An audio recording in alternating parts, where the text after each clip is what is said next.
Salut à tous, on se retrouve pour une nouvelle vidéo et c'est WWE Fan.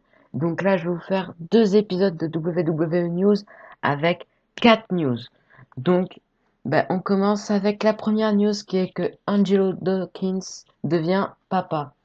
Angelo Dawkins vient de devenir papa. La moitié des Street Profits actuels champions de Raw a partagé cette heureuse nouvelle à ses fans sur Twitter avec quelques photos mimi que vous pouvez voir ci-dessous. Bon, je vous les mettrai pas parce que voilà, mais si je pourrais les mettre dans la vidéo. Félicitations au couple qui accueille donc leur premier bébé. D'ailleurs, pour ceux qui se posent la question, sa femme, Grace, n'est pas catcheuse à la WWE ou ailleurs.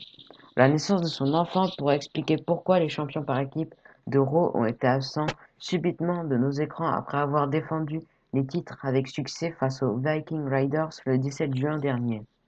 Pour l'instant, il n'y a aucune indication à propos du retour des Street Profits alors qu'il n'y a aucune rivalité pour Extreme Rules. Donc ça, c'était la première news. On passe à la deuxième news. Donc la deuxième news, c'est quel avenir pour Adam Cole et l'Undisputed Era. La nuit dernière, durant NXT, Keith Lee a mis fin au règne d'Adam Cole en remportant le titre du show noir et jaune. Champion depuis juin 2019, le leader de l'Undisputed Era a alors eu le plus long règne du titre. Mais qu'en est-il de son avenir? En avant vers Raw, SmackDown ou restera-t-il à NXT? C'est Tom Colohu de Sportskeeda qui répond à cette question. Le journaliste révèle que l'idée de transférer Adam Cole et l'Undisputed Era autour de SummerSlam est bien présente, mais tous les membres du groupe veulent rester à NXT pour le moment. De plus, il est dit que le transfert de la Full Sail NXT au Performance Center Raw SmackDown augmenterait le risque de la Covid-19. Si la plupart des fans veulent voir l'Undisputed Era arriver dans le roster principal et pas seulement Adam Cole, quelques officiels ont exprimé leur incertitude d'arriver à convaincre pour amener l'équipe entière. Il est donc possible qu'un ou plusieurs membres de l'équipe soient laissés à NXT tandis que d'autres iront à Raw ou SmackDown. Malgré le fait qu'il y ait peu à voir pas de plan pour la façon de les utiliser à l'avenir. On apprend également que le plan original voyait un shake-up se faire après WrestleMania, avec des superstars de NXT allant à Raw ainsi que SmackDown et vice-versa. Ça ne s'est évidemment pas fait en raison de la pandémie de coronavirus. Au lieu de ça, certaines personnes ont discrètement changé de roster. Donc ça, c'était la deuxième news. On passe à la troisième news. Donc la troisième news, c'est que le Miz veut un match par équipe pour SummerSlam.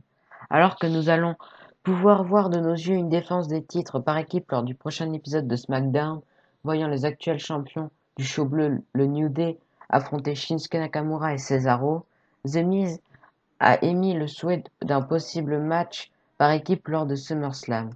Lors d'une récente interview au micro de Sport Illustrated, le 8 fois champion intercontinental a laissé savoir qu'il aimerait pouvoir combattre Daniel Bryan et Drew Gulak en équipe pour SummerSlam, avec son compère de toujours John Morrison. Bien sûr, cette rencontre reste un souhait et rien ne dit que la WWE le réalisera. Est-ce un programme qui pourrait vous tenter? Donc ça, c'était la troisième news. On passe à la dernière news de ce premier épisode de WWE News.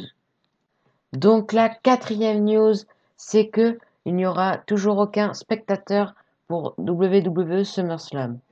Alors que la WWE avait de l'espoir de faire SummerSlam un peu plus tard ou à la même date afin d'avoir des fans, aujourd'hui on apprend que la WWE aurait annulé le projet.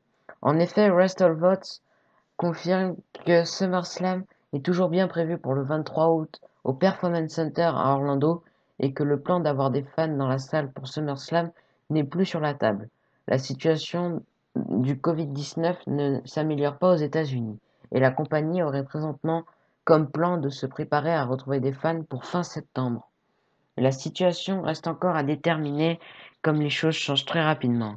Il ne faut pas oublier que la WWE avait pour plan de ramener les fans pour SummerSlam et voire même avant. Mais les officiels ont décidé de changer de stratégie suite aux employés de la WWE testés positifs et la situation dans le pays. Donc voilà, c'était le dernier épisode, la dernière news du premier épisode de WWE News. Donc là, je prépare le deuxième épisode et donc après, je vous mets tout en ligne.